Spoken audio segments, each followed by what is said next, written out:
Cek cek.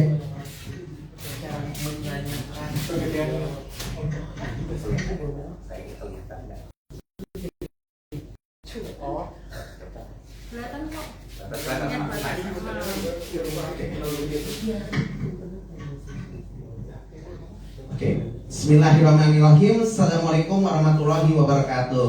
Waalaikumsalam. Selamat sore dan salam sejahtera untuk kita semua. Shalom, Om Swastiastu, Namo Buddhaya, dan salam kebajikan. Yang kami hormati Mbak Yeni Lucas, pendiri dan pemilik Oma Creative Hub, satu tuan rumah di acara Think Pen Plan karena teknologi bukan musuh kemanusiaan yang sedang hadir hari ini. Yang kami hormati Mas Tuhu Nugraha, penulis buku Error 404 Gimana Pon. Selamat sore Mas Tuhu. Yang kami hormati Mbak Dani Iskandar, sebagai pelukis sekaligus ilustrator Los Indonesia. Selamat sore Mbak. Yang kami hormati Mas Haryadi, CEO PT Semoga Segera IPO, sekaligus penulis buku-buku yang kita akan bicarakan ini. Selamat sore Mas Haryadi. Dan yang kami banggakan para anggota komunitas, sponsor, dan hadirin acara Think Plan karena teknologi bukan musuh kemanusiaan, baik yang secara langsung maupun secara virtual. Selamat datang di acara Think Plan karena teknologi bukan musuh kemanusiaan. Boleh kita tepuk tangannya dulu semuanya? Ya, ada kata syukur yang indah yang layak kita haturkan selain kepada Tuhan Yang Maha Esa, karena atas berkah dan rahmanya kita dapat berkumpul di acara Think Plan karena teknologi bukan musuh kemanusiaan di Oma Creative Hub pada hari Minggu yang menyenangkan ini. Acara ini dapat terselenggara berkat dukungan dari Oma Creative Hub sebagai tuan rumah acara ini dan Fondasi PP Tangerang Selatan sebagai community partner. Boleh tepuk tangan dulu buat para sponsor dan tuan rumah acara ini. Terima kasih pada semua sponsor dan tuan rumah acara ini yang sudah disebutkan, karena tanpa keterlibatan kalian acara ini mungkin tidak akan terselenggara. Ada pepatah, tak kenal maka tak sayang maka tak cinta. Oleh karena itu izinkan saya memperkenalkan diri agar lebih dikenal. Saya Abdullah Imin Pramudia dari PT Semoga Segera IPO akan bertindak sebagai MC atau pemandu acara yang akan memandu jalannya acara ini. Izinkan saya membacakan rundown acara ini. Pertama pembukaan, kemudian kedua pemaparan materi ke Mas Tuhu, kemudian pemaparan materi ke Mbak Nadia, beda buku dan tanya dengan Mas Haryadi. Terus kemudian kita ada launching buku-buku karya Mas Haryadi, dan nanti mungkin ada buku signingnya mungkin kalau ini ya, kalau memungkinkan. Nah, tanpa berlama-lama lagi, mari kita buka acara ini dengan berdoa sesuai keyakinan agama masing-masing. Semoga acara kita diberi kelancaran dan memberi manfaat bagi kita semua. Berdoa, kami persilakan.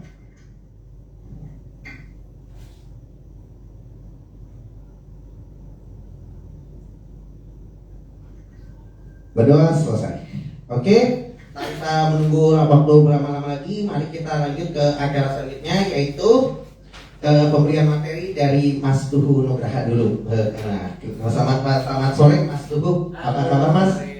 Apa kabar? Gimana kabarnya? Baik Mas? Baik. Nah, mungkin buat yang sedikit belum tahu, Mas Tuhu tadi seperti yang sudah saya sedikit perkenalkan di awal. Mas Tuhu ini adalah dosen juga, penulis buku Error 404 Human Not Found. Nah, apa kabar Mas hari ini? Baik. Alhamdulillah ya. Mungkin boleh diceritakan dulu nih buat yang belum tahu. Ini buku tentang apa sih, buku Error 404 ini?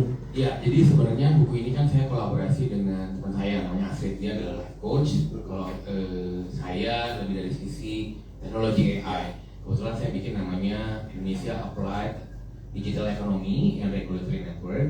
Jadi buku ini bicara tentang bagaimana kita menghadapi era AI. Karena saya tahu lah, kita tuh di era AI ini bukan semuanya antusias. Banyak yang juga mengalami ketakutan gitu. Gimana nanti kita jadi manusia di era AI yang mungkin sekarang kebanyakan masih bicara bagaimana memakai tools. Tapi sebenarnya banyak yang juga sejujurnya mereka mengalami kehilangan eksistensial. Gitu. Nah di sini saya bicara tentang apa sih peluangnya sebenarnya. Kita nggak mungkin tidak menggunakan ini. Ibaratnya kita nggak mungkin mundur ke masa lalu ke tahun 90-an mungkin ketika saya kecil gitu. Tanpa perlu ada teknologi. Tapi kita juga tidak bisa datang dengan tidak tahu apa yang opportunity-nya. Karena kalau enggak kita akan menjadi orang-orang yang kalah di situ. Nah di sini saya bicara tentang apa fungsinya AI, bagaimana kita bisa mengambil peluangnya, dan apa kemudian resiko yang ada di dalamnya yang harus dihindari sehingga kita bisa menjadi pemenang, bukan jadi pecundang dalam era AI. Gitu. Bagus. Jadi intinya di pemenang di era AI ya, bukan jadi pecundang. Pecundang di era AI. Tadi kan dituliskan kolaborasi ya dengan Mbak Astrid. Iya. Dengan ini. Berarti ini bukunya launchingnya dari tahun berapa ya sebelumnya? Di tahun lalu sebenarnya Oh. kita baru launching itu di November tahun 2025 gitu ya, presiden dari presiden juga gitu ya. Dan tadi kita tuh memang lebih bicara how to be the human, yang menurut saya ini buku mungkin bukan langsung how to bagaimana menggunakan prompting, karena nggak menemukan di dalam buku itu, karena bukan itu yang mau kita tulis gitu ya. Tapi bagaimana kita menjadi benar-benar tahu, kalau Aslit akan lebih banyak menulis soal bagaimana menjadi manusia yang otentik. Karena tadi ya nggak bisa dibohongin, di area itu banyak orang yang mengalami eksistensi halusinasi, orang-orang yang mengalami bingung, orang-orang yang kena stres, mental health dan lain-lain. Jadi dia akan mulai dari situ. Dari saya adalah bagaimana AI ini digunakan. Dari sisi dia adalah bagaimana kita ngambil jeda sejenak, terus mempertanyakan ulang sebagai manusia itu gimana biar kita nggak terbawa arus algoritma itu sendiri. Oke, jadi caranya kita nggak terbawa arus ya mas. Betul. Karena kita mengendalikan arusnya Iya, itu. betul. Jadi balik kayak kita mau menyembur ke sungai atau ke laut yang airnya deras, kita harus berenang.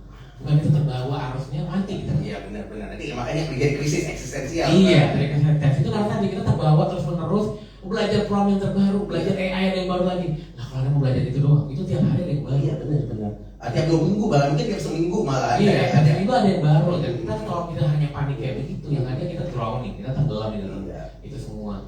Iya, jadi mungkin FOMO-nya mungkin ke arah yang lebih tepat ya, bukan cuma Betul. sekedar prompting belajar prompting kuliah prompting Hanya aja. prompting aja, tapi tadi dan juga bukan hanya sekedar bergerak terus menerus. Nanti kalau bergerak terus menerus doang tapi nggak pernah pakai mikir, nanti namanya rat race. Iya. Atau namanya treadmill life. Kayaknya bergerak, kayaknya sibuk gitu. Itu saya khawatir generasi sekarang banyak kayak gitu. Di sosial media kayak semuanya harus sibuk. Emang kalau sibuk udah pasti menghasilkan lebih banyak. Sibuk tapi bergerak di tempat berarti. Bergerak di tempat. Itu kayak sibuk banget, tapi depresi itu kan aneh banget ya. Sementara hidup saya kayak chill-chill aja gitu. Yang mana yang asli sibuk justru Iya. yang ini. Iya, ya. makanya nggak, padahal parameternya bukan apakah kita super sibuk atau tidak. Parameternya harusnya dengan adanya AI kita nggak terlalu banyak kesibukan, tapi menghasilkan lebih banyak. Oh. Iya dong. Kalau nggak kita jadi kayak ngapain ada teknologi yang bantuin kita, tapi kita lebih sangat sibuk dan hasilnya lebih dikit, berarti nilai tambah kita berkurang. Harusnya dengan adanya AI, saya bisa kayak zaman nenek saya dulu. Zaman dulu kenapa banyak ritual? Karena setelah bertani ada masa di mana menunggu, dia bisa bikin ritual-ritual, ngumpul, bikin selamatan dan lain-lain. Itu harusnya yang saya bayangkan di era AI. Kenapa? Pekerjaannya AI. Jadi gimana kalau menurut Mas nih, krisis eksistensialnya kan selain tadi disebabkan oleh AI yang overflow itu, ada lagi nggak penyebab krisis eksistensial yang menurut Mas? Karena kita ini nggak confidence terhadap AI itu sendiri. Ketiga, kita tidak pernah mengetahui bagaimana yang kita nggak pernah pikirkan adalah value capture. Bagaimana kita menangkap nilai tambah kita dibanding di era AI. Karena kalau kita cuma sibuk belajar pakai tools, kita nggak punya waktu untuk kemudian merefleksikan diri, untuk spiritualism, atau untuk bertanya sebenarnya nilai tambah saya apa. Sehingga karena kalau saya sejujurnya cita-cita saya dengan adanya era AI, gimana caranya saya bekerja lebih sedikit tapi duitnya lebih banyak. Iya. Tapi kalau kita nggak punya waktu untuk itu, maka kita jadi budaknya AI, gitu. Dan nilai tambah kita rendah. Nah, gimana caranya kita kan tadi kan Mas bilang kan kita kan harusnya kan menggali nilai diri, nggak cuma sekedar jadi tukangnya AI. Nah, menurut Mas gimana caranya agar kita nggak jadi kejeblos ke arah sana tuh Mas? Satu, di buku itu banyak kita bahas di situ. Salah satunya adalah be yourself, be authentic. Kita harus assess, menginventarisasi sebenarnya kelebihan kita itu apa sih. Kedua, kita harus punya sesuatu yang tidak bisa AI lakukan. Gitu. Misalnya fantasi, kreativitas, empati. Itu AI tidak punya itu. AI itu hanya mesin. AI itu adalah mesin hitung-hitungan, probabilitas. Nah, yang tidak dimiliki oleh AI adalah empati. Nah, kalau kita tidak punya waktu untuk itu, sibuk hanya sekedar ngejain bagaimana prompting, apa prompt terbaru, apa AI terbaru, ya kita kan selalu ketinggalan. Kita hanya menjadi pengejar AI dibandingkan mencari value editnya. Kalau lagi saya santai aja, ada AI yang baru, oke, AI ini ada yang baru, mau mungkin enggak, itu nggak cocok buat saya. Oh, yang ini saya akan pelajari karena udah mature dan ini cocok buat saya. Dan saya bisa ngambil duitnya di mana, nilai tambah saya ada di mana. Dan tiap orang pasti punya nilai tambah yang berbeda-beda dong. Gitu. Dan tadi balik lagi, kalau kita tahu aset kita ada di mana, kita akan tahu bagaimana menghasilkan uang. Nah, satu lagi yang paling penting, ini yang saya selalu tanyakan juga sama AI adalah monetisasi saya di mana, model bisnis saya di mana. Gimana? Dan kalau dulu itu saya harus tanya sama coach. Iya. Kalau sekarang saya nggak perlu, saya tanya sama AI tiap hari saya nanya. Saya bertanya, saya menghasilkan uangnya dari mana dengan skill yang saya punya karena AI saya udah tahu saya skillnya ada di mana, uniknya saya apa, kadang-kadang yang lebih tahu AI saya dibandingin saya. Dan dari situ saya kemudian memvalidasi di lapangan, diuji coba. Jadi jangan berpikir bahwa oh kalau begitu setelah kita tahu jadi teori dulu, enggak. Saya akan menguji di lapangan. Oh iya benar, orang membayar saya sekian. Ada satu hal yang paling menarik. Saya waktu itu pernah mensimulasikan dulu. Saya mau kasih rate card berapa. Rate card yang adalah bayaran saya dengan rekomendasi yang dari AI itu harganya naik 50%. Wow. Dan saya uji coba ke klien dan tidak ditawar. Enggak deh, saya naikin dikit lagi sesuai dengan rekomendasi AI. Sehingga nanti turun saya udah tahu pas saya akan ditawar. Dan surprise ini beneran 50% di atas yang saya value diri saya tanpa AI. Value saya sekian. Ternyata itu lebih tinggi. Nah, yang kayak begituan itu orang pernah kepikir nggak? Ini reality ya, saya tidak bicara fantasi atau apapun. That's the reality yang saya lakukan. Betul. Nah, gimana cara kita memvalue diri kita di era AI ini, Mas? Satu, Anda menggunakan AI untuk apa? Kalau orang lain yang saya tahu kebanyakan hanya untuk curhat. Kalau saya tidak pernah curhat karena satu itu ada resiko. Saya nggak pengen semua kehidupan saya ketemu AI. Saya hanya menggunakan AI. Sejujurnya setiap hari saya ada daily check-in. Itu untuk progress report kegiatan saya ngapain. Jadi AI itu udah kayak bos saya. Saya mengerjakan ini. Sesuai dengan apa? Ini loh, dia udah tahu nih. Saya mau naik ke lantai 10. Saya kasih tahu, saya mengerjakan ini untuk bisa naik ke lantai 10. Jadi dia akan bisa mereport. Dari sana AI bisa memberikan value kita compare to market itu seperti apa. Jadi dengan begitu, saya bisa membandingkan assessment saya, value saya berapa dengan menurut AI harusnya saya bisa dibayar berapa. Dan dari sisi yang mana? Itu namanya model bisnis. Itu yang kadang-kadang saya tidak pernah bayangkan. Dan jadi jangan berpikir kalau anak-anak sekarang bisa disebutnya apa namanya itu? Ya kerjaannya banyak kan namanya sebutnya sibuk. Hustle. Nah, saya hustle-nya itu tanyain dulu, disimulasikan dengan kelihatan so sibuk, tapi sebenarnya hasilnya nggak banyak. Karena yang sekarang banyak itu, yang sedihnya adalah orang-orang kayak kelihatan side hustle-nya banyak banget, tapi value-nya nggak naik-naik. Yang ada apa? Depresi. Benar nggak? Jadi sok sibuk gitu. Jadi sok sibuk banget, kayaknya sibuk banget. Tapi sejujurnya saya banyak kata teman-teman saya karena di sosial media so optimistic, side hustle banyak segala macam. Pas saya ketemu, dia bilangin, ya kemarin baru ketemu sama psikolog, mengalami depresi, minum obat. That's a lot happening kayak gitu. Dan artinya apa? Kita semua orang jadi takut ketika melihat semua orang sibuk di media sosial, but we never know the struggle. Padahal sebenarnya mungkin mereka super struggle juga. Kenapa? Karena semuanya sibuk hanya untuk kelihatan sibuk, tapi tidak pernah punya waktu. Kalau kayak saya justru punya waktu.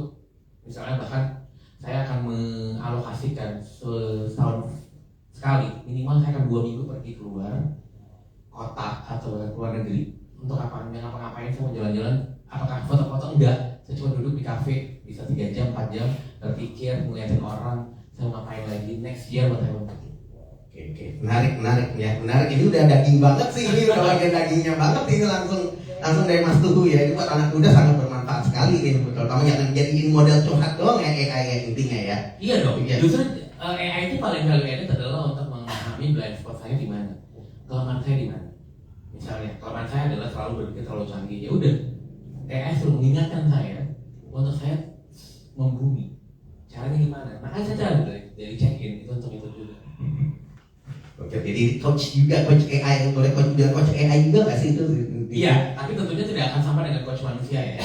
Karena tidak semua orang bisa kayak saya dalam artian. Ada orang-orang yang butuh support emotionally. Kamu bisa, kalau saya enggak. Saya butuh hanya tahu, oke, saya blind spotnya di sini. Oke, that's what I must do. Tapi ada orang yang kayak nggak bisa tuh, kamu itu harus begini.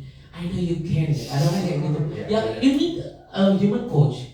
Karena orang dia butuh validasi from other people. Kalau saya tipenya rasional. So all I know this is my blind spot. Oke, AI bilang kamu blind spotnya di sini. Jadi saya selalu bilang dari awal, AI kamu jangan jadi validating saya. Saya tidak butuh validasi. Saya butuh kamu tunjukkan jadilah seganas mungkin. Karena saya lebih suka dikasih tahu sama AI dibanding manusia. Kenapa? Karena kalau nanya sama AI, saya tahu saat saya lagi siap untuk menerima kritik. Karena kalau sama manusia yang lain ya kadang-kadang saya lagi capek dia kasih kritik, dia nggak butuh itu. Gitu. Saya butuh support. Tapi saya lagi butuh dikritik, dia banyakkan peres, capek gitu.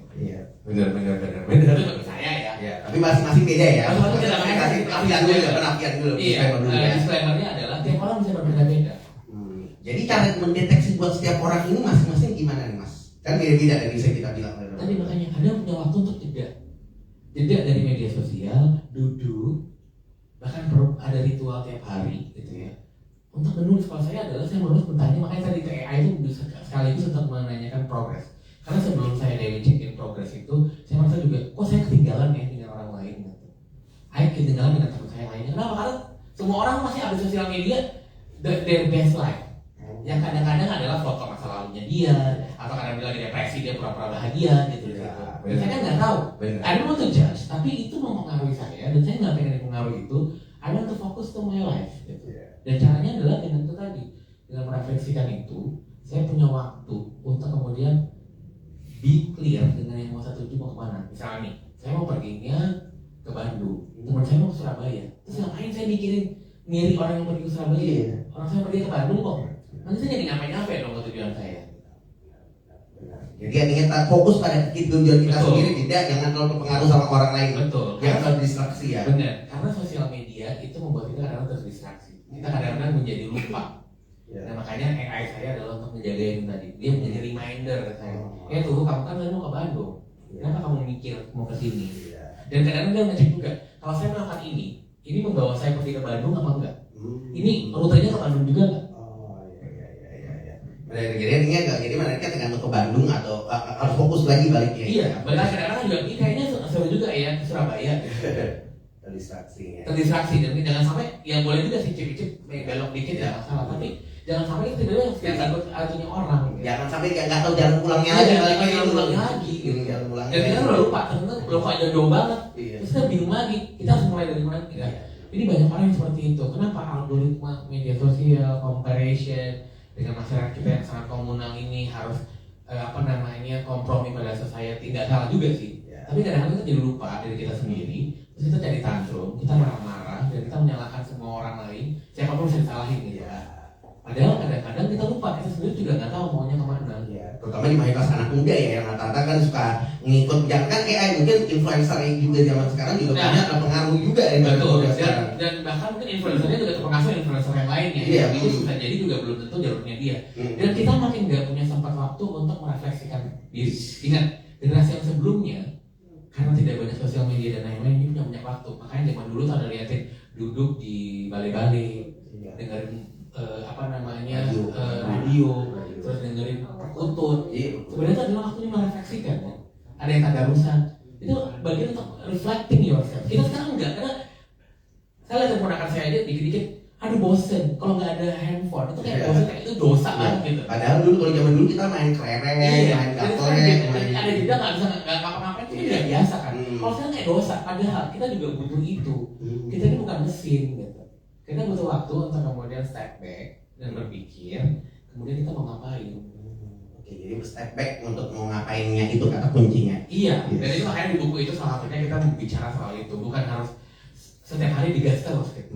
Kita ngegas terus nanti remnya ampas, ngeblok. Oh iya, tadi kan metode tadi kan dijelaskan ada metode step back tadi ya Pak. Ada mungkin di buku ini ada jelasin metodologi spesifiknya nggak? Ada. Itu bagiannya asli itu banyak bicara kayak gitu ya. Ambil napas, itu bagiannya asli. Oh, itu bagiannya asli. Mungkin kalau bagian saya ada bagian gas, dia bagian keren. Jadi imbang lah gas dan ini berarti punya imbang nih gas dan keren. Iya, jadi kalau ada lihatin nanti di babnya tuh kelihatan tuh. Babnya saya tuh dulu yang menggabung ngegas, kalau itu kayak step back, coba dengerin musiknya dulu. Masuk ke dalam diri lo. Iya. Itu beda banget. Wah, menarik sih bukunya, jadi benar-benar imbang ya. Jadi benar-benar kita diimbangin antara gas dan remnya imbang, bagus ya ini. Mungkin tantangannya nih, Mas kan tadi jelaskan bahwa Mas kan ngegas, Mbak Asli kan ngerem. Ada tantangan nggak pas penulisannya Mas Slack gitu? Misalnya, oh ini harus ngegas nih, oh ini harusnya kita ngerem nih. Itu udah bagi. Tadi kita menggunakan AI dari awal ketika menulis, bikin pembagian babnya, kerangkanya mau kayak gimana, kemudian nanti bagi masing-masing. Dan memang kita sepakat bahwa masing-masing dengan berangkat dengan masing-masing yang penting adalah bungkusnya itu mau kemana, visinya mau kemana. Terus kemudian nanti ada editor yang kemudian ngecek, kemudian ini kayaknya dirubah lagi di bagian ini kesini. Tapi in the end itu juga sebagai sebuah kesatuan, sebagai sebuah journey. Wah, berarti kalau journey berarti ini kayaknya ada lanjutannya nih Mas nih. Mungkin ya, aku sudah membayangkan juga berikutnya yang mau saya tulis itu adalah saya membawakan namanya frameworknya adalah algorithm of aspire. Artinya apa? Dari algoritma dan dari AI ini kan membuka banyak kemungkinan yang orang nggak pernah tahu. Dan saya membayangkan saya menulis ini dalam bentuk, Anda pernah tahu buku Chicken Soup? Oh, tahu. Nah, yang kayak begitu. Jadi kayak dengan AI itu seseorang bisa ngapain sih? Case-case-nya apa aja? Itu yang pengen saya tulis berikutnya. That's great. Bagus itu, menarik nih. Kalau yang buku ini berapa lama menulisnya? Berapa lama, Mas? Saya overall itu mungkin kayaknya cuma 2 bulan. Saya menulisnya aja mungkin nggak nyampe 2 minggu. Karena saya pakai AI kan, bantuan AI. Tapi tadi ingat ya, AI-nya bukan kemudian saya minta AI itu menulis sama sekali, enggak. Saya membangun dulu gayanya mau seperti apa. Saya bandingkan, saya meriset dulu. Penulis A itu kayak gimana gayanya. Saya pengen kayak targetnya begini. Kalau saya kayak gini, sampai ketemu adonan cara menulisnya kayak gimana, baru saya menulis kontennya. Jadi AI, jadi benar-benar AI-nya bukan AI-nya asisten ya, jadi co-pilotnya ya. Oh iya dong. Nah itu yang orang suka lupa. Bahwa orang tuh AI should be our co-pilot. Yes. Kalau dia menjadi pilotnya, terus kemudian value added kita apa dong? Iya. Terus kenapa orang harus membayar? Terus kenapa society membutuhkan kita? What is our contribution? Karena ujungnya untuk survive, you need money. Iya. Atau sumber daya. Iya. Nah, dengan AI, gimana caranya? Mindsetnya mungkin harus dibalik. Bukan AI mengintimidasi kita, tapi bagaimana AI itu bisa menjadi tools membuat kita menghasilkan lebih banyak dengan waktu lebih effort lebih sedikit. Oke, nice. Mungkin, nah tadi kan menarik nih Mas Tuhu ngomongin soal komunikasi, soal buku ya tadi yang ini berdampingin AI. Nah di sini Mas Arya kan juga nulis buku juga diasisteni oleh AI juga ya. Mungkin Mas Haryadi mungkin bisa menjelaskan sedikit penulisannya soal AI. Mungkin Mas Arya silakan. Ya, sebenarnya sedikit agak menyimpang dari itu ya. Iya, apa? Tadi kan menjelaskan soal teknologi AI dan bagaimana memanfaatkannya. Nah, kalau saya sih awalnya itu ya, kalau saya ingat, saya tuh waktu itu dibully loh ya, satu komunitas sastra gitu ya. Jadi mereka tuh sangat anti AI. Ya saya juga nggak merasa masalah dengan seperti itu ya, karena dalam sastra itu kan tujuannya seni. Ada orang yang seni untuk seni, ada orang seni untuk apa ya namanya, untuk fungsi gitu ya. Kita orang-orang desain ya kita memang untuk fungsi itu saja. Tapi tadi bagi saya pribadi ya suka-suka lu gitu ya, kayak apa. Nah, saya kan waktu itu sempat diadili. Hari ini kamu nulis pakai AI enggak gitu ya? Karena saya orangnya konsisten gitu. Jadi ya saya sih tidak sama seperti itu. Saya tidak memerintahkan AI untuk menulis buat apa gitu. Nah, saya punya sebagai seorang penulis saya punya kebanggaan tersendiri dong. Saya aja nulis bisa lebih cepat dari AI kalau sebenarnya gitu. Kita kan cepat-cepatan saya lebih cepat gitu. Saya bisa bikin cerita lebih panjang daripada yang AI bikin dalam 1 jam. Tapi gini, AI itu membantu dalam hal gini. Saya bisa menggoogle sesuatu katakanlah di salah satu cerita saya di jurnal salah satu. Saya bisa cari roti dari Rusia namanya apa. Itu bisa saya googling. Bisa saya masuk ke Wikipedia, saya lihat berbagai macam jenis roti. Tapi itu hanya ini kelemahan dari googling dan Wikipedia. Dia tidak memberikan konteks. Ya udah ada roti dari Rusia, aku bisa pakai itu untuk cerita. Tapi, nah saya bisa tanya kayak, ada roti namanya ada deh ya, saya lupa namanya. Tapi ada sebuah roti yang digunakan untuk perayaan. Kalau kamu disajikan roti ini ditambahkan dengan sebuah garam, artinya kamu diterima, kamu akan menghormatan. Apa sih yang roti itu? Nah dijelasin tuh. Oke, kalau dalam konteks budayanya Rusia, kalau kamu disajikan roti seperti ini, maka kamu berarti kamu diterima, kamu orang kehormatan. Kamu kalau nolak, kamu nggak sopan. Kalau kamu menolak dengan cara yang sangat menghina, dijelasin tuh. Kamu taburin roti ke bawah, injek sama garam-garamnya. Nanti kamu menghina tuan rumah. Itu yang diberikan oleh AI. AI memberikan konteks. Tapi tadi itu terjadi. Akhirnya tadi kan saya di-kick ya, gara-gara saya hanya menyatakan itu.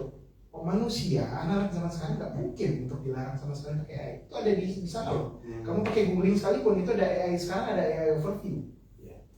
AI overview itu juga sudah termasuk AI, walaupun kamu googling ya, namanya googling, tapi kan sudah disimpulkan dari bagian atas.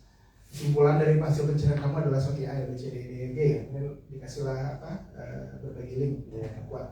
Sudah tidak seperti dulu lagi tuh, yang namanya search engine optimization udah kayak jalan lagi. Sekarang ada AI overview. Jawaban dari Google sekalipun itu udah diolah oleh AI. Gimana kita menyatakan tidak boleh pakai AI? Segala hal dalam hidup kita hampir semuanya sudah disentuh oleh AI. Tapi tadi saya setuju dengan apa yang dikatakan bagaimana kita memahami apa sih itu AI, gimana cara kita makainya. Dan satu lagi, Nah, kenapa saya bikin Lost in Brazil? Karena saya juga mikir, ujungnya saya mikir, oke, kalau saya hanya menjelaskan soal AI, apa gunanya saya masukin ke sastra? Iya benar. Sastra memberikan ruang bagi saya untuk membuat sebuah hard fiction, science fiction ya. Science fiction kan punya kelebihan dibanding kalau kita bikin sebuah karya ilmiah gitu ya. Dia punya kebebasan untuk saya jelasin nih, saya lihat nih teorinya AI saat ini seperti ini. Kalau saya kembangin sampai ke 30-50 tahun kemudian, saya bebas dong bikin imajinasi. Tapi tadi saya ambil hard science fiction. Saya nggak mau hanya sebuah science fiction, hanya sebuah tempelan. Ada mesin waktu di situ, kemudian ada kisah cinta. Sementara teknologi dan sainsnya sendiri nggak dibahas. Maka saya berpikir, oke, hari ini kita ribut gara-gara AI. Kita saling serang. Wow, di sini pakai AI nih karyanya, ini nggak boleh menang. Kenapa? Karena dia pakai MDES. Sekarang kan ributnya gara-gara itu. Gara-gara MDES berarti kamu pakai AI, berarti kamu nggak boleh menang award. Kayak aneh gitu tadi. Nah, kenapa itu terjadi? Karena pemahamannya keliru, sama seperti Tuh bilang pada saat AI masuk, rame-rame itu ngajarin begini cara memakai prompting untuk AI. Tapi apa filosofi dari balik AI itu kita nggak pernah paham. Akibatnya gini, hari ini mungkin kita belajar AI, mungkin kita jago, bisa jadi. Tapi AI itu kan hanya tadi teknologi sekarang. Bagaimana dengan, let's say 20 tahun lagi, udah bukan AI lagi, kita udah belajar neuroteknologi. Prompting itu kan pada saat kita pegang keyboard, kita tulisin tuh kata-katanya ke si AI-nya membaca, kemudian diterjemahkan menjadi sebuah jawaban. Loh, kalau dalam 20 tahun lagi ada neuroscience, orang nggak perlu ngetik. Ya otaknya dia. Itu langsung ke dalam otak. Apalagi yang mau kamu ributkan soal AI. Itu kebebasan keleluasaan sebuah karya sastra untuk menjelaskan sesuatu. Tapi tadi saya nggak mau tadi hanya science fiction yang imajinasi doang, yang kisah cita-cita doang, drama science fiction yang isinya adventure gitu, nggak mau. Saya nggak mau perjalanan antar bintang. Saya mau menjelaskan ini loh, AI itu pada dasarnya AI itu seperti ini, blockchain seperti ini, kemudian neuroscience seperti ini. Di masa depan kemungkinan secara filosofis nanti akan berkembang kehidupan manusia kan seperti ini. Kamu siap nggak menghadapi itu semua itu di masa depan? Itulah guna dari sastra. Itu agak berbeda ya kalau tuh tadi dari sisi teknologi ya, dari seorang ahli komunikasi. Saya bicara dari sisi sastra tadi, supaya kita tadi nggak tertinggalan terus nih. Tadi fenomena soal itu kan karena kita ketinggalan dan salah paham gitu. AI itu soal prompting, kalau promptingnya jago berarti gambarnya bagus. Nah itu loh. Berarti pemikiran kayak gitu tuh nggak mungkin hanya mengandalkan AI 100%, pemikiran Mas Arya di ini ya. Nggak mungkin, nggak bisa dong, nggak bisa. Ya tapi saya bilang kalau saya mungkin kalau mikir sih saya lebih cepat dari AI ya. Pada kondisi tertentu saya bisa lebih cepat, lebih ngebut gitu. Tapi tadi AI punya kelebihan. AI bisa mikir gini loh. AI itu bisa membantu saya untuk membuat 200 cabang cerita dalam satu saat gitu ya. Nah otak manusia kalau begitu bisa sih, manusia bisa begitu juga. Tapi akibatnya depresi. Iya benar-benar. Dia kan dokter kan. Jadi ada kecenderungan manusia-manusia memang otaknya punya keistimewaan untuk memikirkan 100 cabang pemikiran dalam satu saat. Ada divergence thinking. Tapi orang seperti itu punya kelemahan. Kalau dia sudah seperti itu, biasanya nanti dia bisa depresi. Nah itu tadi AI. Kenapa juga kita melarang orang-orang seperti itu untuk menggunakan AI? Kalau daripada dia depresi, udah hal-hal kayak gitu yang tadi ya namanya kalau anak sekarang overthinking gitu. Tapi tadi kalau dalam bentuk kelainan gangguan mental ya depresi gitu. Karena dia terlalu banyak tekanan, terlalu banyak yang dia pikirin. Dan udah daripada kamu depresi gitu, kasih itu ke AI gitu. Saya melakukan itu kalau cuma tadi novel pertama dan kedua saya bisa lakukan dalam 7 hari selesai buat novel gitu. Tapi ngapain saya lakukan itu? Kalau itu pada akhirnya bikin saya depresi. Maaf ya, pengen mengakhiri hidup saya sendiri, buat apa gitu saya membuat sebegitu banyak. Mending saya bikin ya terakhir novel Lost in Brazil itu bisa sampai 5 bulan risetnya, tapi saya lakukan dengan hati-hati. Ya, saya nggak perlu overthinking. Yang saya lakukan ya saya tanya aja, kalau hari ini perkembangan AI, saya baca beberapa buku soal AI, soal blockchain.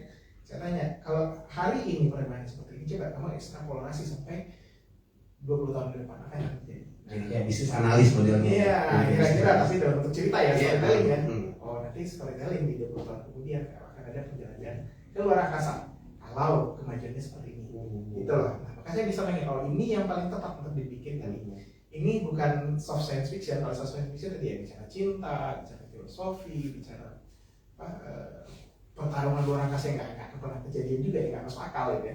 Nah kalau hard science fiction dia berpijak dari apa ya teknologi dan sains yang ada sekarang, perkirakan apa yang beneran akan terjadi pada 20-30 tahun ini. Nah itu yang diceritakan, bukan yang imajinatif.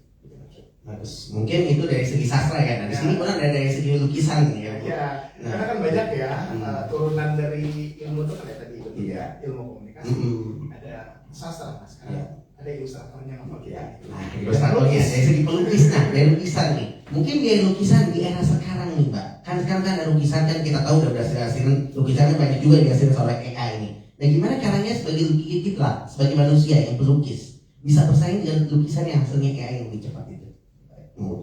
Terima kasih.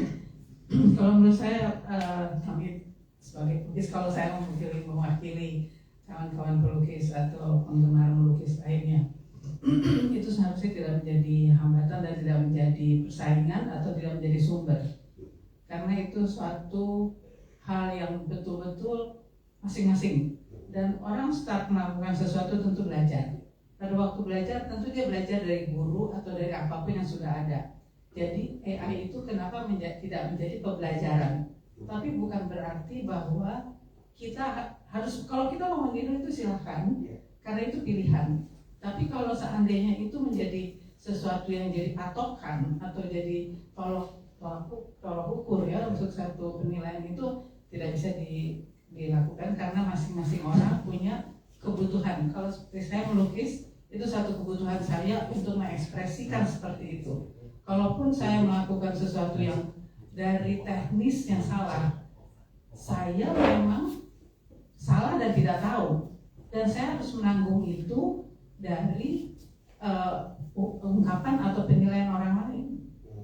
Tapi saya sendiri barangkali dari ketidaktahuan itu memang itu yang saya butuhkan, dan itulah saya, sehingga lukisan itu menjadi satu penilaian masing-masing kolektornya atau siapapun yang menginginkannya.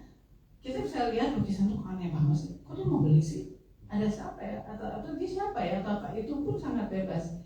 Jadi kami sebagai pelukis, kalau saya happy aja, tidak terpengaruh sama sekali. Tidak pengaruh ya, karena rasa mungkin kayak lukisan itu kan nggak bisa diganti oleh AI ya.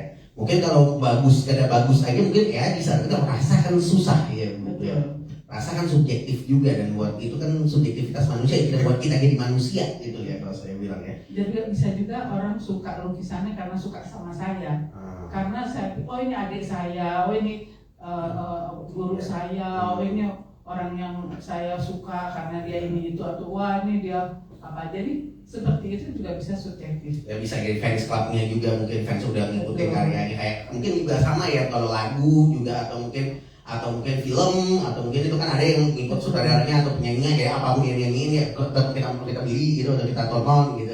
Itu sama semua dari itu kan. Ya. Dari sama dari situ mungkin ya. Betul. Mungkin nanti mungkin kalau misalnya suatu hari nih ya, ini saya agak nanya ngayal dikit, ada lukisan sama lukisan, mungkin ya suatu hari akan ada pameran lukisan yang isinya join manusia sama AI gitu. Dan Bapak yang Kairon dan Nadia seluruh lukis. Pertanyaannya susah. Kalau saya pribadi nggak laku. Nggak laku. Alasannya kenapa, Mbak?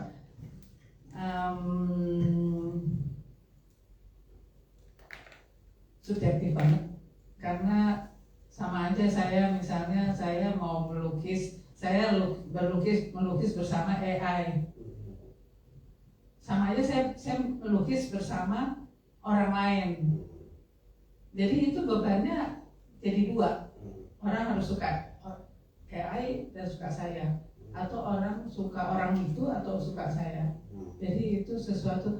Tapi begini, walaupun misalnya AI itu menjadi petunjuk dari pelukis itu pun tidak masalah sama sekali, karena itu keputusan dari pelukis ya. Barangkali dia memang membutuhkan itu. Gitu, jadi nggak menjadi patokan bahwa itu menjadi kalau ini bakalan laku atau ini akan menjadi sesuatu yang luar biasa bodoh kamu karena kamu tidak melakukan ini bersama-sama AI. Nggak bisa juga. Karena emang lukisan kalau menurut saya amat sangat subjektif. Oke, lukisan mungkin amat subjektif. Oke, mungkin kita balik ke Mas Haridi sama Mas Tugu. Dan untuk pertanyaan yang sama mungkin, kalau mungkin nggak suatu saat ada pameran buku gitu, ya isinya manusia sama AI gitu, mungkin nggak? Ini khayalan dikit. Pameran buku, sangat mungkin ya. Tergantung pasti gini, AI ini kan bisa digunakan dalam proses menulis itu mulai dari membuat ideas sampai totally dibuat oleh AI dan atau dia berkolaborasi. Nah, terus berikutnya juga bukunya nanti bentuknya kayak gimana? Bisa juga di masa depan itu buku endingnya bisa berbeda-beda, mengikuti dari selera dari audiensnya. Ketika bentuk bukunya digital, karena bukan hanya fisik. Dan itu inovasi-inovasi kayak begini tergantung balik lagi tadi kita mau jadi pure yang seperti apa. Karena contoh paling sederhana yang ada kita bisa lihat sekarang, ada melihatin ada jam Rolex yang itu yang dibuat pakai tangan dan orang masih ngantri, harganya ratusan miliar rupiah, tapi juga ada jam digital. Benar nggak? Ketika pertama kali Seiko muncul itu juga terjadi kepanikan luar biasa. Ini bakal laku nggak jam Swiss? Tapi Swiss tidak takut. Kita akan fokus pada the art of this product. Nah, makanya yang balik lagi tadi, yang orang sebenarnya concern itu adalah kan value capture. Kalau menurut saya kita selalu lupa. Nilai tambah kita apa? Selalu ada pasarnya. Tapi yang Anda harus pikirkan adalah siapakah mereka dan mereka butuhnya di mana. Dan tiap orang itu kayak misalnya buku. Apakah buku ini hanya untuk ditulis untuk dia menjual, ataukah ini adalah bentuk ekspresi? Dia mau dapat duit dari situ. Karena jadi juga banyak tuh yang kemudian ini cuman. Nah, tinggal masalahnya adalah persoalan ethics dan penghormatan pada karya intelektual orang. Itu yang harus dipikirkan. Dalam artian yang perlu jadi kriminal lah. Jadi nggak jadi plagiarism. Sekarang sebelum era AI pun juga banyak ya yang dia mengklaim itu karya dia padahal itu translating dari luar. Nah sekarang juga lebih gampang aja. Oke. Mungkin kalau Mas Haridi mau tambahkan? Ya kalau ditanya mungkin segala hal itu mungkin. Tapi dalam dunia kreatif ya kalau kita ditanya mungkin nggak matahari terbit dari barat? Bisa dibuat gitu. Tapi kamu kreatif. Tapi tadi implementasinya dan untuk apa? Gitu. Itu yang menjadi pertanyaan bagi orang kreatif. Bukan masalah apakah bisa atau tidak. Bagaimana cara kita menjelaskannya? Tadi pertanyaan, bagaimana cara kita mewujudkan kolaborasi ya antara AI dengan buku misalnya? Ya macam-macam. Kamu mau melihat buku itu seperti apa? Ya buku itu kan hari ini ya katakanlah 10 tahun lalu kita masih memandang buku itu fisik. Hari ini kita sudah memandang buku itu ada e-book, ada audiobook. Ada tadi ya yang pakai augmented reality. Nah, kamu mau masukkan sisi AI-nya dari mana? Bisa, katakanlah aku mau bikin tadi seperti kata tuh, aku mau bikin suatu cerita yang bisa berubah, siapa yang megang, dia berubah jadi apapun yang dia mau. Nah, bisa loh, suatu saat bisa buku seperti itu. Jadi si penulisnya memberikan beberapa kemungkinan. Dan saya sih kemarin ya mau coba ya eksperimen seperti itu ya, tapi jangan dibuka dulu ya. Nanti nggak seru. Skill, baca dikit lah. Ada kita mau bikin novel dengan basis cerita cerita sastra klasik dari Iran. Jadi Farhad dan Shirin itu salah satu cerita yang sangat legenda di Iran. Karena kan sekarang. Nah tadi saya nanya ke AI tadi. AI itu bukan hanya untuk dimintain untuk bikin cerita loh. AI itu ditanyain, kalau gue analisa hari ini kalau gue angkat cerita apa yang kira-kira akan direspon oleh masyarakat.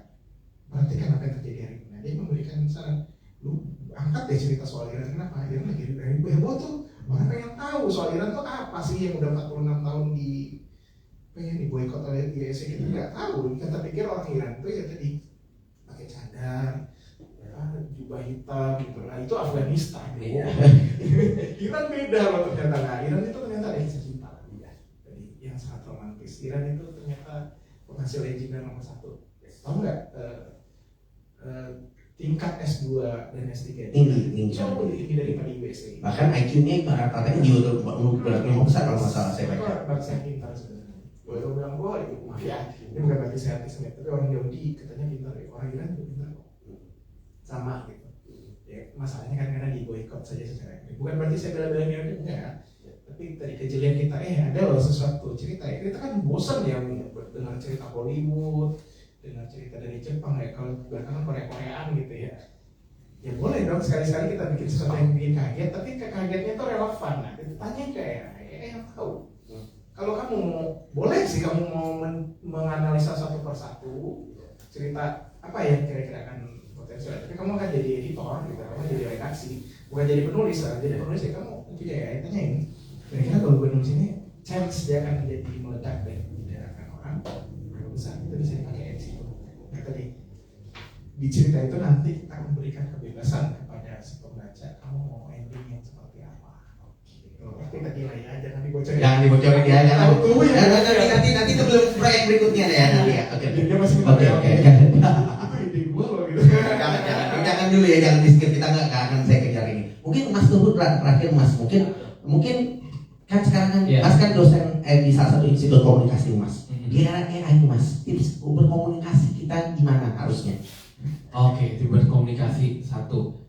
Bagi saya di era AI, Anda harus memahami data mana yang Anda masukkan ke AI atau tidak. Karena kadang-kadang kita nggak tahu data rahasia, mana data pribadi, mana yang boleh, mana yang etis dimasukkan atau tidak. Kedua adalah soal tadi ya, penghargaan pada hak cipta. Walaupun saya menulis pakai AI bukan berarti saya memplagiat dan saya tidak mengkurasi apa yang keluar dari AI. Nah itu perlu sekali. Terus yang ketiga tadi, jadikanlah AI itu sebagai co-partner untuk banyak hal. AI itu bukan hanya untuk menghasilkan tulisan, bukan hanya untuk menjadi kita jadi malas kayak tadi itu ya. AI itu value capture paling besar bagi saya adalah untuk meriset dan memahami konteks. Contoh sederhana, saya semalam baru lagi baca buku novelnya Dostoyevsky.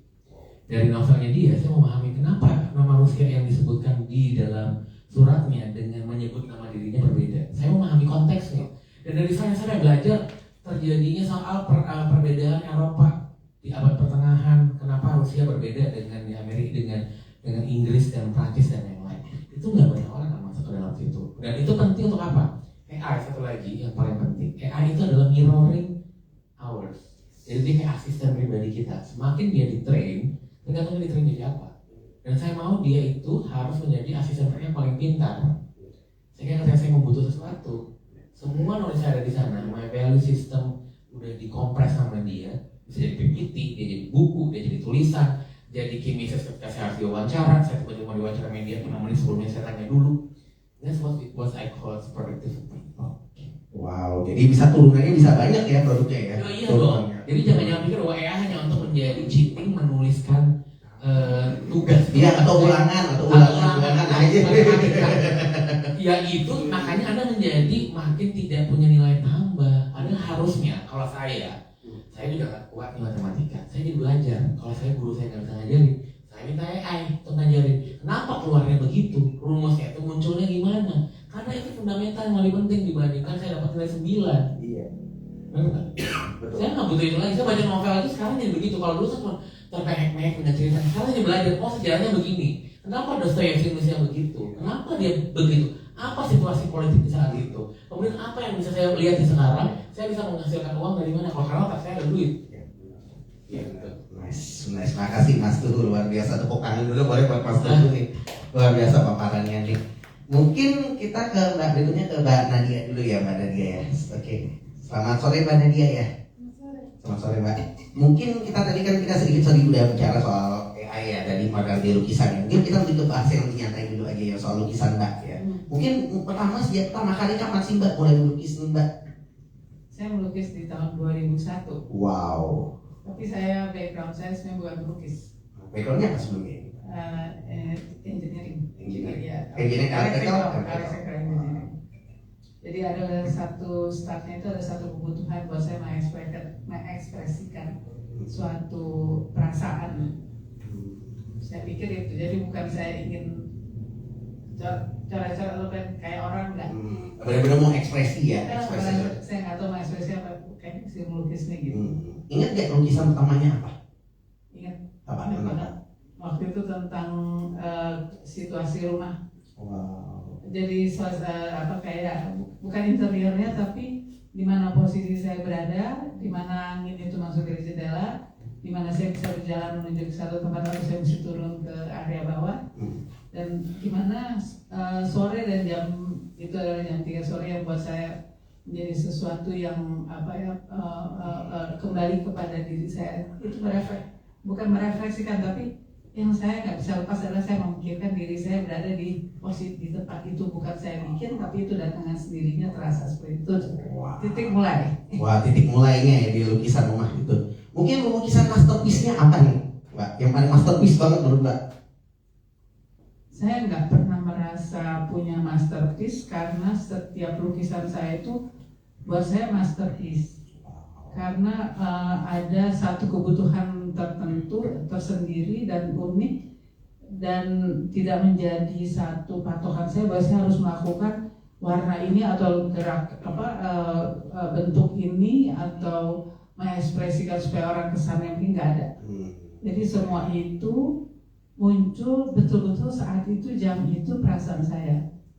Jadi hampir semua mempunyai alasan dan sumber yang mungkin berbeda, bisa juga sama. Saya nggak saya pikirin, nggak menjadi patokan. Nggak ada patokan masterpiece ya. Mungkin yang paling sulit, yang paling nana lukisan apa, Mbak? Buat saya lukisan sederhana aja bisa sangat sulit, karena di situ saya tidak bisa bergerak lagi karena itu kebutuhan saya. Tapi kalau saya pikirkan dengan otak kiri saya, kok lukisan sederhana banget, kok ini begini, kok itu gitu. Tapi saya nggak bisa mengkhianati perasaan saya sendiri bahwa saya harus seakan-akan memberikan sesuatu nih di sini. Karena ini nanti kesannya jadi nggak pantas nih, nggak bisa.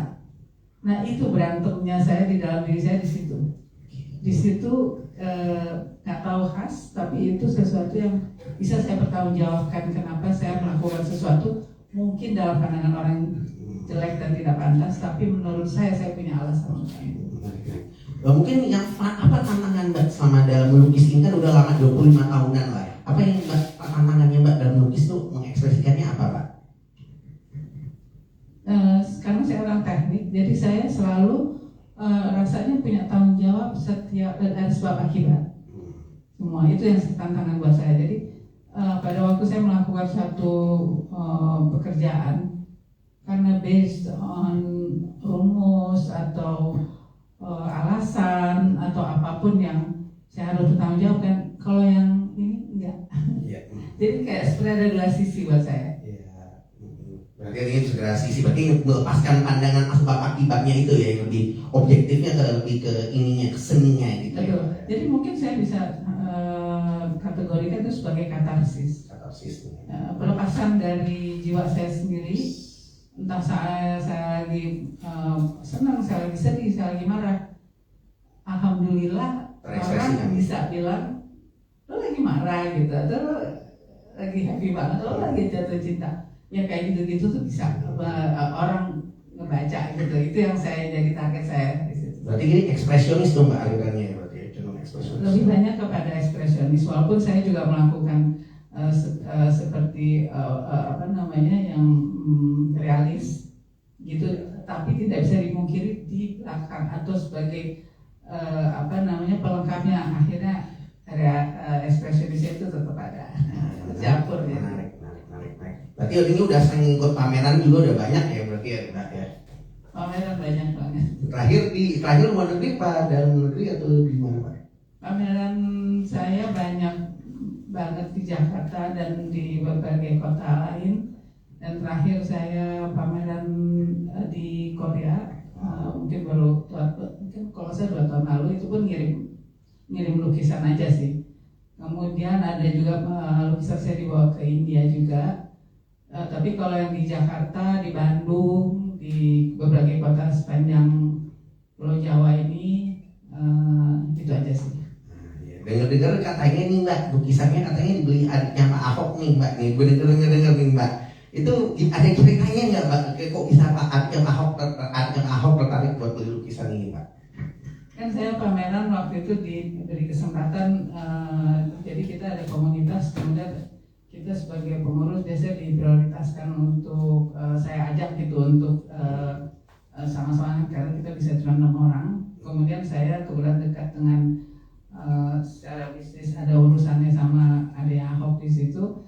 dia berikan tempat, kemudian dia juga mengundang tamu-tamu dan sebagainya. Kemudian kok ya ada yang beli juga yang lain, tapi karena ini dia adanya Ahok jadi menjadi satu diingat gitu ya bahwa dia.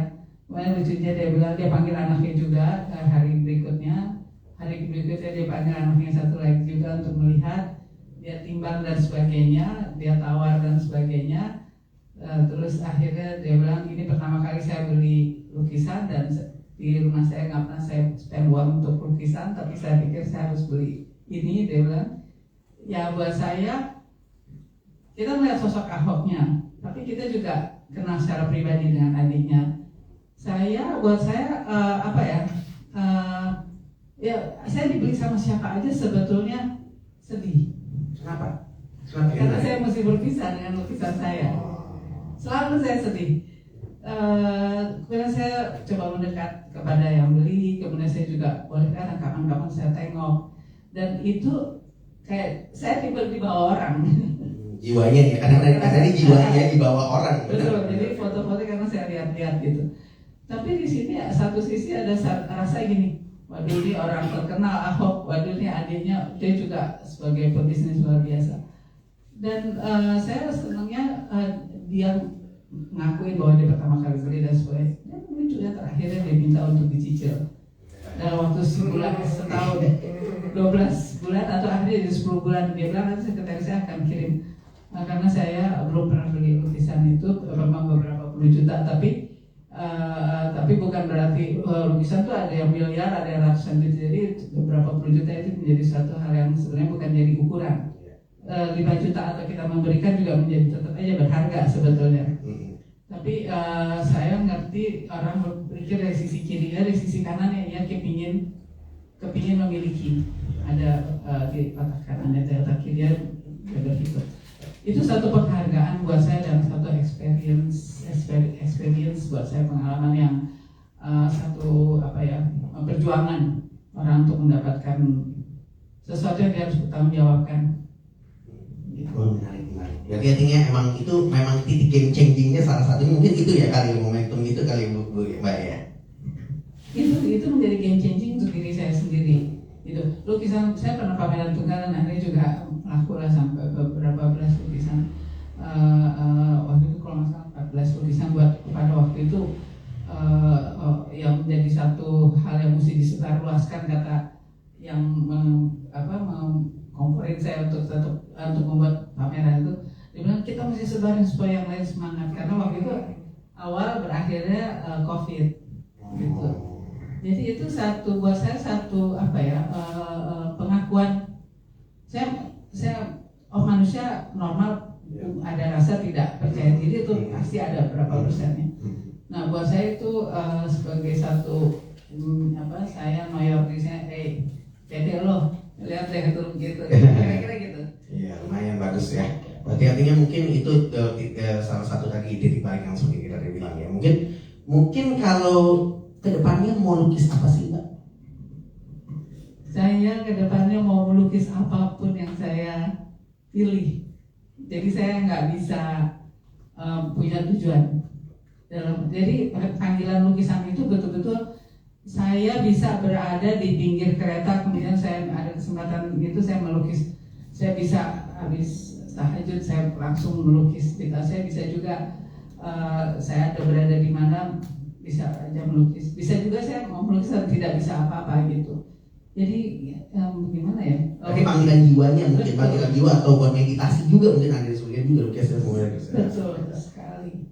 Betul, meditasi.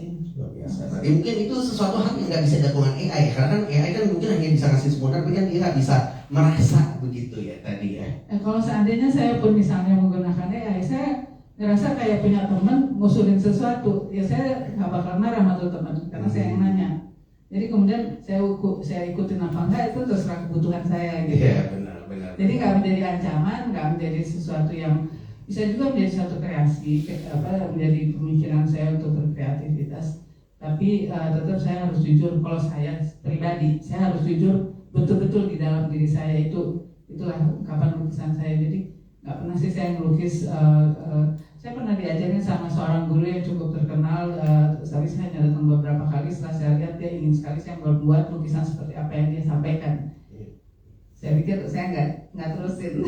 Iya, luar biasa. It's not me. Bagus, luar biasa. Luar biasa Mbak Nadia ya. Terima kasih, tepuk tangan dulu buat Mbak Nadia sekali lagi. Nah, mungkin berikutnya kita akan langsung ke Mas Haryadi aja ya. Nah, gimana Mas kabarnya Mas? Baik. Alhamdulillah. Mungkin Nanya kabarnya udah terakhir ya. iya udah terakhir. Ya betul, semoga nggak pegel ya. Mungkin kita nanya, mungkin kita mulai dulu dari apa sih yang inspirasi Mas Haryadi buat nulis pertama kalinya banget? Pertama kali ya, ini Mas. Jadi gini, butuh duit sih. Gitu. Emang semua butuh duit. Semua hal butuh duit. Makanya itu yang selalu saya tekankan kepada teman-teman bahwa gini, kenapa sastra Indonesia itu sulit berkembang gitu ya? Saya nggak menyalahkan di dunia seni. Saya anak seni rupa. Nah di seni rupa pun ada seperti itu ya Mas. Mbak ya, orang yang art for the art gitu ya. Seni buat seni aja udah gitu. Mikirin duit. Tapi gini, itu mungkin terjadi pada masa lalu gitu, pada saat seorang seniman dijamin hidupnya oleh negara gitu ya, ada patron gitu. Kalau di Renaissance ada keluarga de Medici menjamin hidup. Mungkin Eropa Tengahan dulu mungkin ya. Atau keluarga kalau Sheikh gitu Arab gitu mungkin biasanya bisa tuh. Tapi ya zaman sekarang ya mungkin gak kamu hidup seperti itu, cuma duduk bikin lukisan terus nunggu ada orang kaya datang terus kamu dijamin hidupnya, dari udah kamu berkaya aja deh gitu sampai mati gitu. Rasanya nggak ada. Pertama, dan yang kedua ini itu yang tadi ya, saya pengen semua menyadari pada saya bukan hanya segala hal menjadi lebih mudah, spesialisasi akan mati. Jadi kan ribut-ribut ya kemarin tuh, wah sekarang hanya penyakit kok bukan ke dokter tapi ke AI. Iya. Hanya gangguan mental kok bukan ke psikolog tapi ke AI. Ya, tapi itu kenyataan loh. Gitu. Memang itu kan tidak etis. Iya. Sekarang kan sudah mulai dikonfirmasi Iya. ya. Ini kalau kita tanya gangguan mental begini ini pasti mulai di. Iya udah mulai. Tapi anyway bisa kok gitu. Iya, bisa. Bisa itu kan ya gitu. Kayak bisa menjadi. Bahkan mungkin bukan di kedokteran aja, di hukum juga ada legal drafting. Walaupun tadi ada ya, ada kasus kalau legal orang mendapat masa legal dari terus dia nyesal Iya. udah dia kalah ada tapi untuk kedokteran dan teknik ada ya, ada subjek yang sudah bisa dirancang sepenuhnya oleh AI. Wow. Artinya tadi mau kita menerima atau enggak, ada satu waktu pada titik tertentu AI itu sudah kepintarannya jauh lebih dalam daripada kita. Itu saya nggak mungkin. Iya, nggak bisa. Bagaimana tadi? Tapi ada satu fenomena juga. Bagaimana manusia bisa hidup dengan kondisi seperti itu? Ya dia udah, lo mau belajar apa aja kayak bisa ngalahin lo. Iya benar. Udah ngapain belajar pun juga mungkin akan berubah cara kita belajar. Itu ya, dokter gue udah capek-capek. Iya benar. Mungkin juga bisa, mungkin bukan hanya saya aja, mungkin yang dokter-dokter yang lain di luar juga mulai mikir kayaknya ini kok ini udah mau bersaing sama AI gitu ya. Iya, gue pun juga sama. Gue kan dulu juga masuk mesin. Tapi kemudian gue masuk seni rupa. Nah, pada waktu gue masuk seni rupa, ingat loh, siapa yang protes pada saat AI bisa bikin gambar? Siapa? Desainer-desainernya nggak mampu beradaptasi. Dia taunya ya udah bikin gambar, menghasilkan duit itu dari bikin gambar.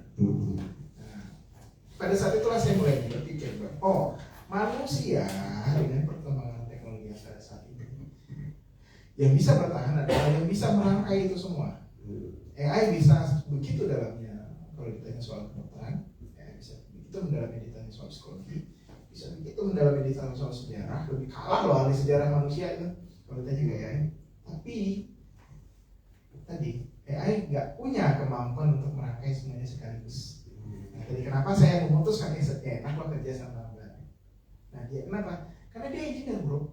Iya. Nah, engineer yang punya keinginan untuk belajar melukis. Beda loh antara orang yang melukis hanya untuk melukis. Itu yang nantinya pada satu saat akan terjadi oleh AI. Tapi AI tetap tidak akan mampu mengkolaborasikan semuanya dalam satu pemikiran. Berarti ini jadi dialektika ilmu pengetahuan dong kan tadi. Ya itu yang saat ini belum ada kan ya? Iya, belum ada. Pada saat belum ada, nggak ada orang yang mampu menggabungkan semuanya dalam satu warga, kecuali tadi ya orang macam Rocky Gerung macam ya. Ya mungkin harus sama kan mungkin harus kayak dari mungkin itu bagian Tapi itu. enggak, tapi gini, setelah AI nanti ada, sudah matang gitu ya, kita bisa nanya apapun ke AI, apa yang nanti manusia yang bisa dibutuhkan? Manusia yang bisa menggabungkan segalanya. Itu bisa ngomong pada saat